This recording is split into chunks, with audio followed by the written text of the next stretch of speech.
দ্বিতীয় পুত্ৰ শহীদ মহিবুল ইসলাম 9/2/2007 Manipur assembly election লৈ ঘূৰি অহাৰ সময়তে অখৰুল ডিষ্ট্ৰিক্টত উগ্ৰপন্থীৰ লগত সংঘৰ্ষ হোৱাত তেওঁ শ্বহীদ হৈছিল আৰু শ্বহীদ হোৱাৰ পিছতে তেওঁৰ স্মৃতি হকে মই নিজৰ পইচাৰে স্কুলৰ ওচৰত ভেলাখামাৰ ছোৱালী বিদ্যালয়ৰ ওচৰতে শ্বহীদ বেদী এটা স্থাপন কৰোঁ আৰু 15 আগষ্ট 26 জানুৱাৰী আৰু 21 অক্টোবৰত মই প্ৰত্যেক বছৰে এইটো পালন কৰোঁ। ইয়াত যি অপৰিচ্ছন্নতা থাকে তাক চাফা কৰি ইয়াতে পতাকা উত্তোলন কৰা হয় আৰু মোৰ ল'ৰাৰ মনত পৰাৰ কাৰণে ইয়াতে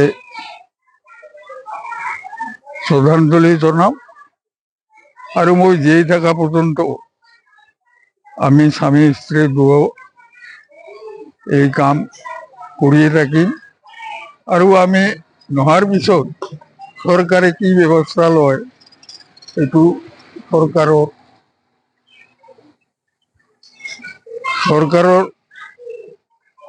কৰণীয় কাম হ'ব। গতিকে মোৰ ল'ৰা শহীদ মহিবুল ইছলামৰ স্মৃতি হকে আমি নোহোৱা হোৱাৰ পিছতো যাতে ইয়াতে 15 আগষ্ট 26 জানুৱাৰীত শহীদৰ স্মৃতি হকে পালন কৰা হয়। ইয়ে মোৰ চৰকাৰৰ ওচৰত আবেদন নিবেদন। নিজে বনাইছো, ইয়াত চৰকাৰৰ পৰা কোনো অনুদান আজিলৈ পোৱা নাই।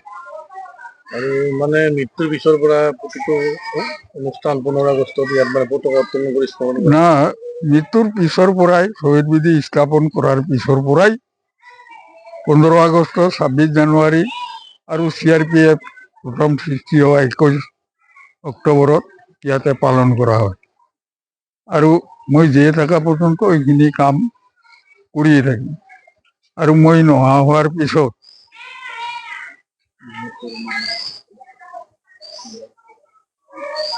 চৰকাৰ তৰফৰ পৰা কি ব্যৱস্থা লয়। যেহেতু আপনাৰ ল'ৰা শহীদ হৈছে, সময় সময় নিশ্চয় মনত পৰাটো স্বাভাৱিক। না, সময় সময় পৰে, নপৰা নহয়। আৰু এতিয়া পৰম্পৰা প্ৰত্যেক মানুহৰে পৰে, কিন্তু মোৰ ল'ৰা যদিও শ্বহীদ হৈছে আজি নাই, দেশৰ কাৰণে শ্বহীদ হোৱাৰ কাৰণে মোৰ এটা গৌৰৱ অন্তৰত অনুভৱ কৰোঁ। দেশৰ কাৰণে শ্বহীদ হৈছে, গতিকে দেশবাসী যিবিলাক উঠি অহা প্ৰধান্য প্ৰতিনিধি হয় তেওঁলোকে যাতে মই মৃত্যুৰ পিছতো ইয়াতে পালন কৰা হয় আৰু ইয়াতে ভাল হিচাপে যিখিনি মই বনাইছোঁ আৰু ভালকৈ বনাই প্ৰত্যেক বছৰে 26 জানুৱাৰী 15 আগষ্টত ৰাইজৰ মাজত যাতে পালন কৰা হয়, এই মোৰ অনুৰোধ হৈছে।